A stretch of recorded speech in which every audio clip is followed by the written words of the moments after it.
Hello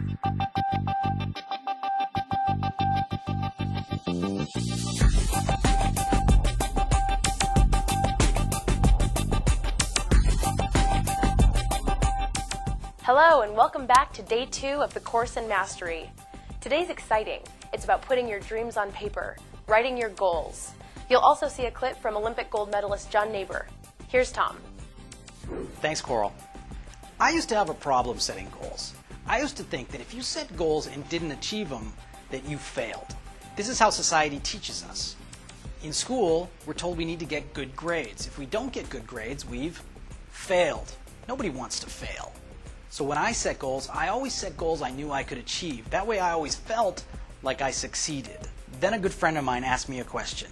He said, "Do you want to live a life of mediocrity?" I thought, how could I be mediocre? I'm setting goals and I'm achieving them.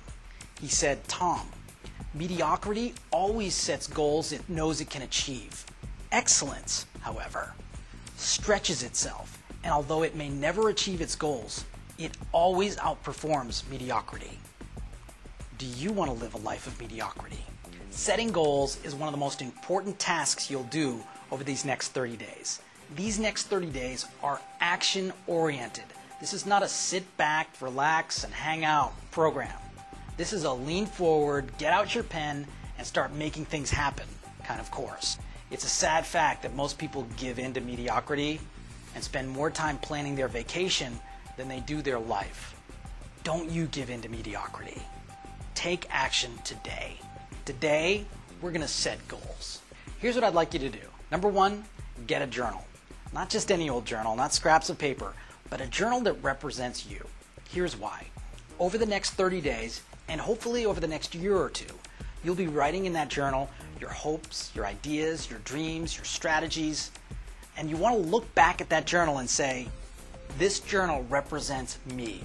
It represents what I'm about. So get a journal that really represents you. The second thing I want you to do is open up that journal and start dreaming.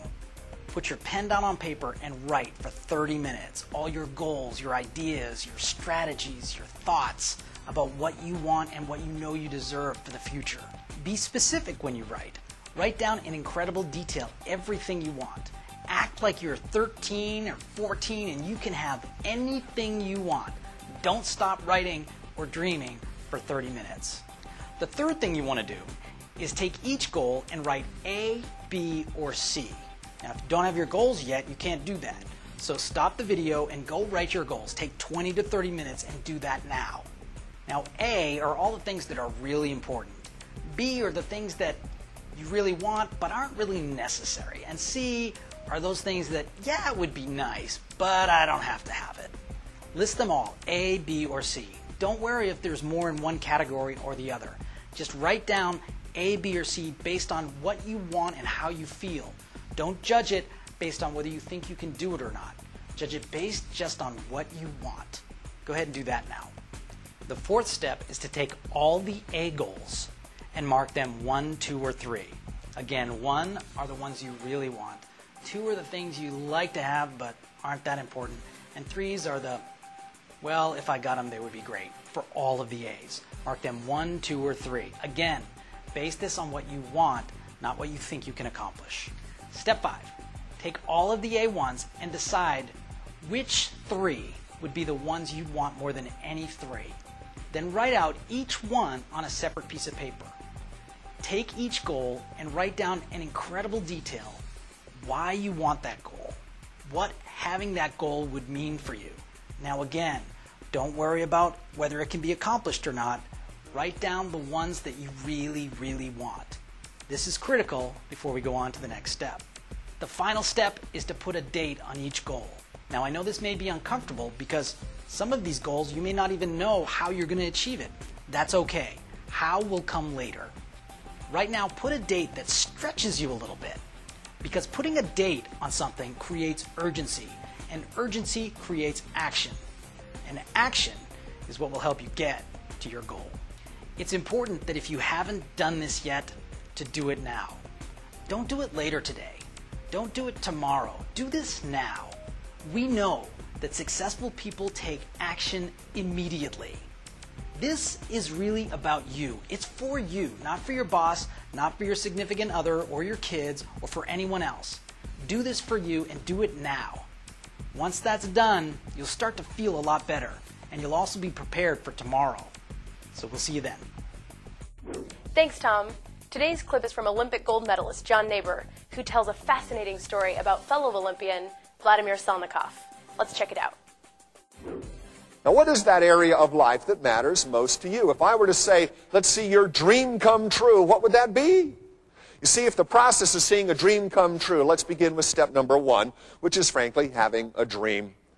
I'm the parent of a daughter. She's now off in college. I'm an empty nester. But before she left, we talked about what dreams meant. It's not what happens when your head hits the pillow, but rather it's the desire to experience an emotional response. I didn't want to win the gold medal in the 100-meter backstroke nearly as much as I wanted at one point in my life to feel like the best in the world at something. If that feeling comes true, it almost doesn't matter how fast I swam or who was watching. If the feeling comes true, my dream came true. In 1976, I won the lion's share of the medals at those Olympic Games, and a swimmer from the Soviet Union came walking up to me. He says in the voice that sounds like Boris Badenov in the Bullwinkle comics, "Congratulations, John. Someday I too want to feel like a champion." 1976. They're the evil empire. These are the bad guys. And he's speaking to me in English. It made me read the name on his credential. Vladimir Salnikov. Vladimir Salnikov. I love saying it. It rolls off the tongue like Antonio Banderas. Vladimir Salnikov was a distance swimmer. The longest race in Olympic swimming is the 1,500 meters freestyle. Down and back, a 50-meter pool, half the length of a football field, 15 times. Now, the name Roger Bannister is famous for what great achievement? First man to break the 4-minute mile. That's a significant barrier because the mile is 4 laps, 4 minutes. It's a minute a lap. It's a big barrier. Brian Goodell won the gold medal in the 1,500 that year, as he describes in his chapter of my book. And he won the gold swimming the distance in 15 minutes, 2.5 seconds, a new world record. The world is knocking on the barrier, the significant milestone, and so we're all waiting to see who's going to be the first man under 15 minutes in the 1,500 free. Now, I retired shortly after my Olympics, began a career in broadcasting, and I started doing my research. Now, in 1980, the Olympics that followed mine, that I was all prepared to cover, those were the games Jimmy Carter announced the Americans should not attend. It was the boycott Olympics. So we couldn't go, television couldn't go, we didn't get to cover the Olympics. And I had to wait for the August issue of Swimming World magazine to show up in my mailbox to find out who did what in each event. And on the cover of that magazine was the familiar face of the Russian swimmer. Now, if you get your face on the cover of a magazine, there's a sentence that describes what did he do. But this month, no words, not even a letter. Just the number, 14:58.27.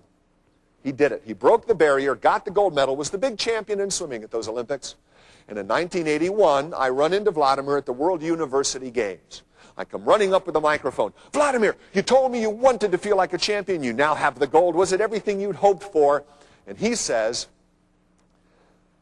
"No, John. I do not feel like champion. I win the race, but these boycott games, there's nobody in the pool. For me to feel like champion, I must be in the water, racing the best, touching the wall first, then I will feel like champion. I must train for 4 more years. 4 years later, the Olympics come to Los Angeles, and the Russians don't. They boycotted us in return, and so he's watching his black and white television set in Moscow as American Mike O'Brien wins the race without breaking 15 minutes.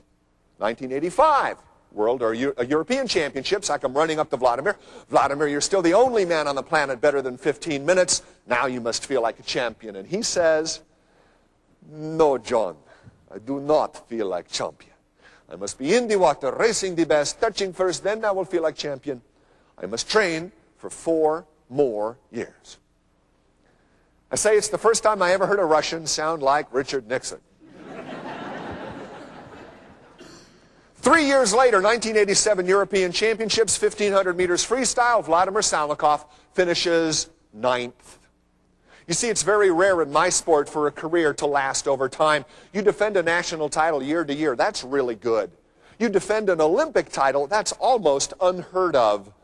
And he's trying to be the best in the world over 4 Olympic Games. Not one of the best 8 in his continent, still one of the best 2 in his country. He did, in fact, make his 4th Olympic team.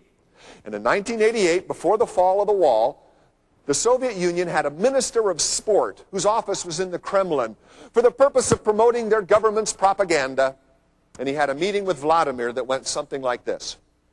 Vladimir, 4th Olympic team, very, very good. But your times lately, not so fast. You already have the gold medal. You already have the world record. But if you go to the Olympics, you will embarrass our country. Come as an assistant coach, ambassador, but please do not swim. And in a nation that prized obedience more than anything else, Vladimir stood up and he said, but I must swim. So when he walked out onto the pool deck in Seoul, Korea in 1988, he had a black check mark on his Communist Party membership card because he was willing to risk the government's agenda in the pursuit of his personal dream. When he walked out onto the pool deck, swimmers from every country in the world had been raised for the last 12 years in the shadow of this great man. And they'd all walk up to him. Germans and Russians and Italians and Canadians and Americans would all come and say, Vladimir, it's good to see you. You look great. We wish you the best of luck. We hope you win the gold. And they'd come walking over to me, the commentator, and they'd say, but it would take a miracle because this guy's old. At the time, he was 27 years old. Old for a swimmer, I guess. Bryant Gumbel throws live to John Neighbor and Don Crickey for the start of the men's 1500. Don says, who do we like? And I tell the truth. I'm a journalist. The fastest qualifier was the East German, followed by the West German. The American is a dark horse hope for a bronze medal. Bang goes the starting gun. 8 swimmers hit the pool.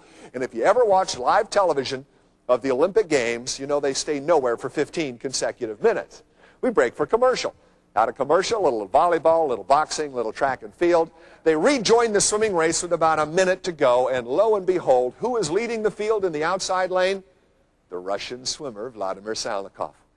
You see, he had put a burst of speed in the middle of the race. He'd broken from the pack, and the field said, it's just the old man, and they let him run. But as the race approached its conclusion, the pursuit guys said, hey, he's not slowing down. Come on, guys, let's get him. And in unison, they started increasing their turnover and decreasing his lead. They're now 5 feet away, and then 3 feet away, and then 1 foot. They're nipping at his toes. And I remember I haven't told the viewers at home this wonderful human interest story.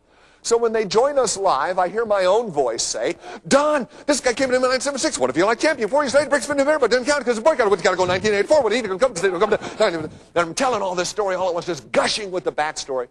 The crowd's yelling and cheering. I stop to catch my breath. And I note at the far end, the American swimmers not racing that night sit together in the bleachers. They've got white nylon sweat jackets with blue USA on the chest, and they're all out there yelling. The team captain has his back to the water. He's waving his sweat jacket, and he's leading the American team in a cheer that goes, Go, Vladimir! Go, Vladimir! I don't know if Vladimir could actually hear them or not, but I do know we've zoomed in for the final 3 strokes, and Vladimir turns on his side. He extends his long hand, and his finger touches the plastic timing device at the end of the pool, and he stops the clock. Slower than 15 minutes, but faster than any other swimmer in the pool. Everyone's yelling, everyone's cheering. The camera zooms in for that all-important reaction shot, and the Russian blows a kiss in the direction of the American Olympic team. But the best stories at the Olympics don't conveniently happen in front of television cameras. What happened next took me 3 months to hear about. Vladimir was taken out of the water, damp towel dried, proceeded out for the award ceremonies, where he got another gold medal placed over his neck, and he stood to attention and listened to what would become the final playing of the Soviet anthem in Olympic swimming history. At the next games, they came as the unified team. They played the Republic anthems.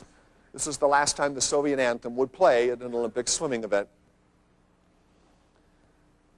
Most swimmers can't keep food down the day of a gold medal race, but at the end of that day, we're famished. After he went through the press conference and the dope testing, he went back to the cafeteria like the one with the tea bag. 10:30 at night, he walks into a room with a wet towel over his shoulder and a nylon gym bag in his hand. When he steps into the room, about 300 athletes are finishing their late night snack. And when Vladimir walks in the door, People do a double take. Heads are turned, thumbs are pointed, whispers begin. Vladimir Salnikov, I remember when did you hear he just won? Two American swimmers in the back of the room push their chairs back, they stand up, and they put their hands together. 2 become 4, the 4 become 8, the 8 become 16, and pretty soon Vladimir Salnikov drops his towel, his bag, and his jaw as he stares at a standing ovation delivered by athletes from every country and every sport in the Olympic movement. At 10 o'clock the following morning, Vladimir Salnikov announced his retirement from swimming. Because it wasn't the medallion, it wasn't the 15-minute barrier that moved him so many times. Rather, it was the desire to experience a particular emotional response. That's it for day 2. Tomorrow we'll be talking about a strategy that helped Tom Wood go from $75,000 in debt to earning millions. You won't want to miss that. See you tomorrow.